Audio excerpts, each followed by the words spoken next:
Assalamualaikum warahmatullahi wabarakatuh. Alhamdulillah jumpa lagi di channel ini. Selawat dan salam selalu dan tetap tercurahkan kepada junjungan kita Nabi besar Muhammad sallallahu alaihi wasallam. Allahumma sholli ala sayyidina Muhammad wa ala ali sayyidina Muhammad.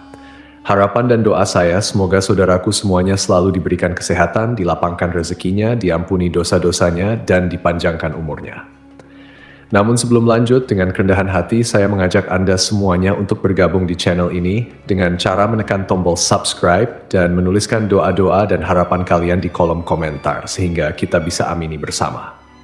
Dengan begitu, mudah-mudahan harapan dan cita-cita kita semua segera dikabulkan oleh Allah Subhanahu wa taala. Amin ya robbal alamin. Ilyas adalah seorang nabi yang disebutkan di dalam Al-Quran dan jarang sekali orang-orang membahas tentang kisahnya. Menurut sebuah riwayat, Nabi Ilyas ini memiliki postur badan 5 kali lebih tinggi dari Nabi Adam alaihissalam. Dikatakan bahwasanya tingginya Nabi Ilyas 150 meter. Maka benarkah riwayat tersebut? Untuk teman-temanku seiman, mohon untuk menonton video ini sampai habis agar tidak terjadi kekeliruan dan salah paham. Untuk itu, di video kali ini kita akan membahas tentang kisah Nabi Allah Ilyas alaihissalam.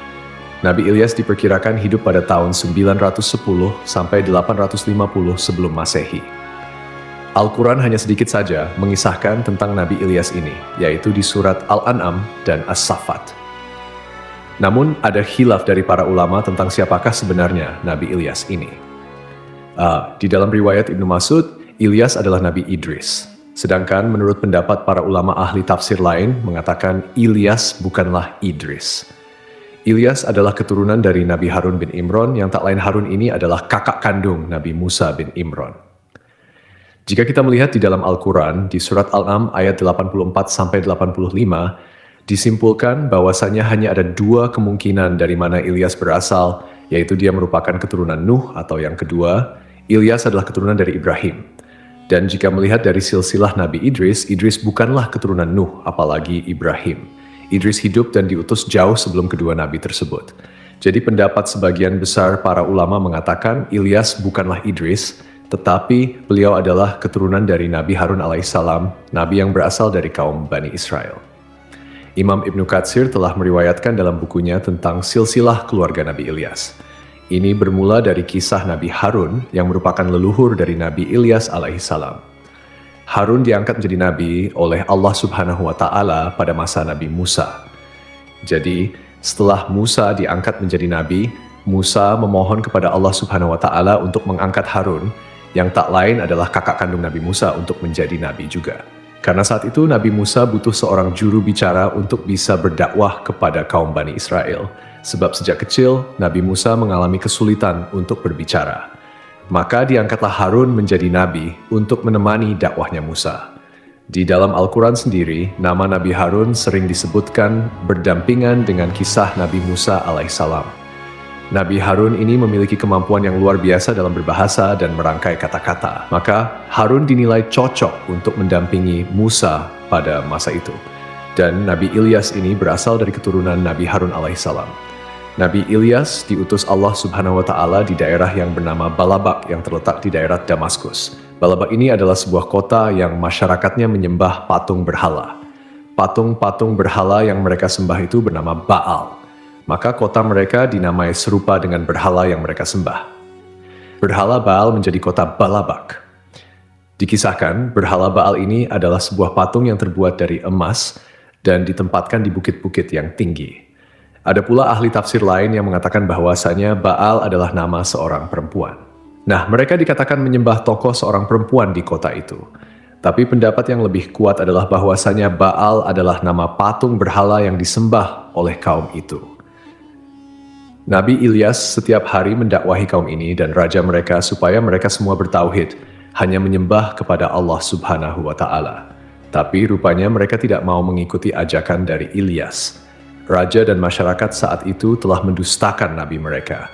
Setelah bertahun-tahun mereka didakwahi, akhirnya mereka pun merasa jengkel dan risih kepada Nabi Ilyas.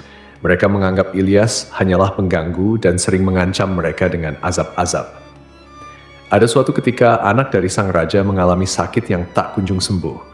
Raja pun berkata pada Ilyas, "Hai Ilyas, Menurutmu apa yang harus kulakukan untuk anakku yang tengah sakit itu?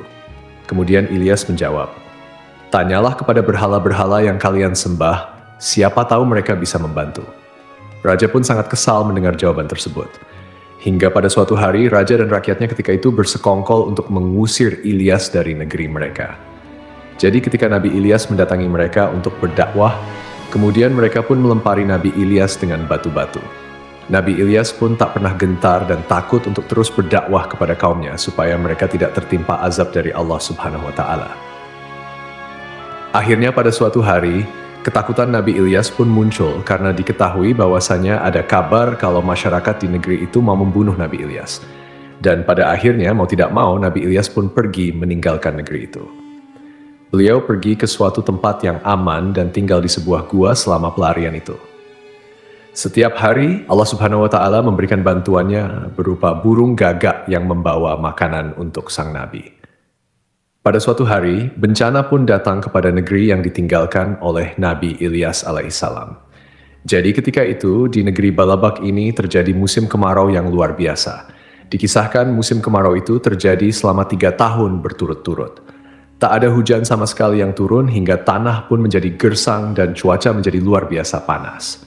Penduduk kota Balabak yang tidak sanggup bertahan akibat kemarau itu, mereka mati satu persatu karena tak ada makanan dan minuman. Para penduduk negeri itu beranggapan bahwa bencana ini merupakan bencana yang ditimpakan oleh berhala Baal karena Nabi Ilyas telah berdakwah di negeri mereka. Kemudian mereka pun bersama-sama pergi mencari Nabi Ilyas dan mereka ingin membunuh Nabi Ilyas supaya musibah di negerinya segera berakhir. Akhirnya mereka pun mendapati tempat persembunyian dari Nabi Ilyas. Tapi saat itu Nabi Ilyas pun telah melarikan diri karena beliau tahu saat itu ada segerombolan orang dari negeri Balabak yang hendak datang ke gua di mana Ilyas tinggal. Nabi Ilyas pun terpaksa lari dengan cara menyusuri sungai hingga sampailah Nabi Ilyas di sebuah rumah tua yang kecil. Lalu Nabi Ilyas pun mengetuk pintu rumah itu dan mengucapkan salam. Pintu rumah itu pun dibuka oleh seorang wanita yang cukup tua.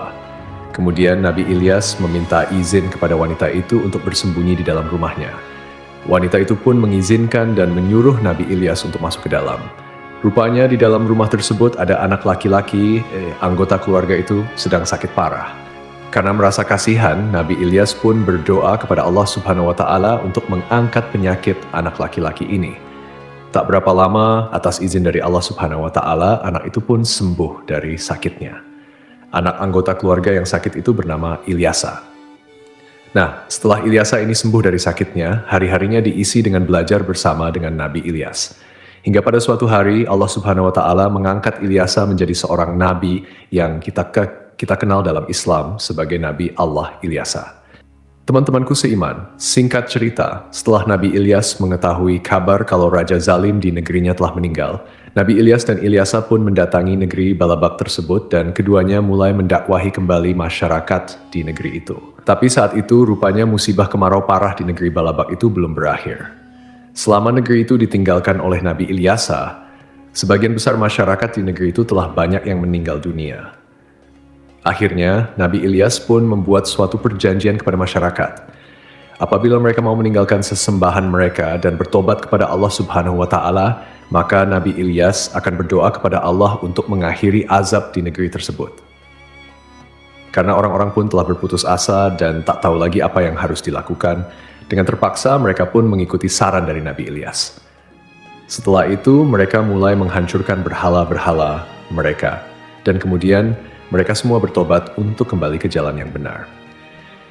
Setelah janji mereka sudah dijalankan, Nabi Ilyas pun berdoa meminta hujan kepada Allah Subhanahu wa Ta'ala.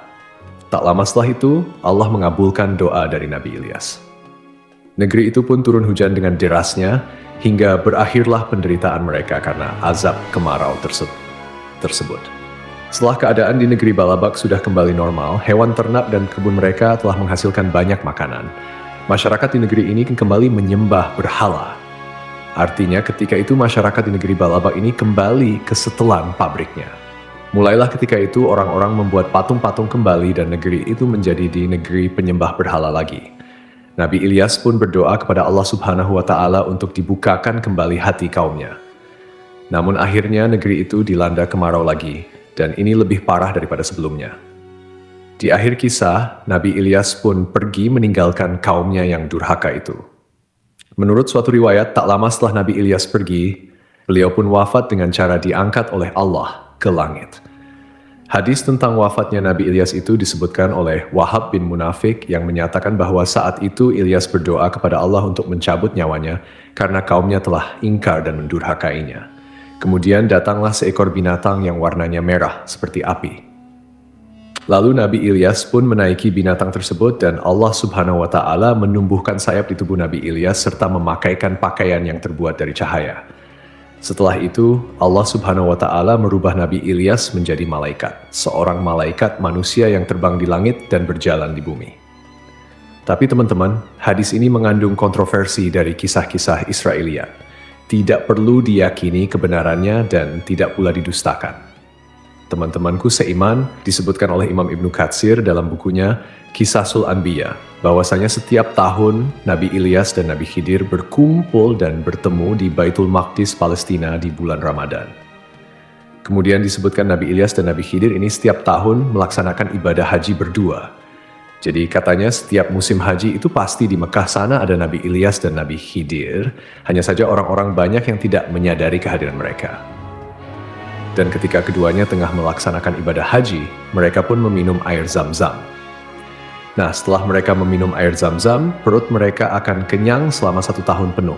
Jadi selama 1 tahun mereka tidak akan memakan makanan apapun, mereka hanya akan minum air Zam-Zam saja di musim haji. Tapi Ibnu Katsir juga menyebutkan tidak ada dalil yang sahih tentang kisah hadis-hadis tersebut. Ibnu Katsir juga berpendapat bahwasanya Ilyas dan Khidir telah lama wafat. Ada juga kisah yang cukup aneh yang dikisahkan oleh Imam Al-Baihaqi.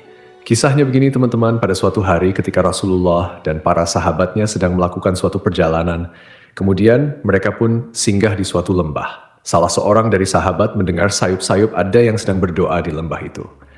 Orang yang berdoa itu mengatakan, "Ya Allah, jadikanlah aku umatnya Muhammad sallallahu alaihi wasallam yang dirahmati, diampuni, dan diterima taubatnya."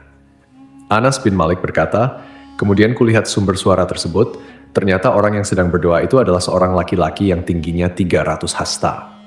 300 hasta ini kira-kira sekitar 150 meter. Luar biasa dan di luar nalar ya teman-teman.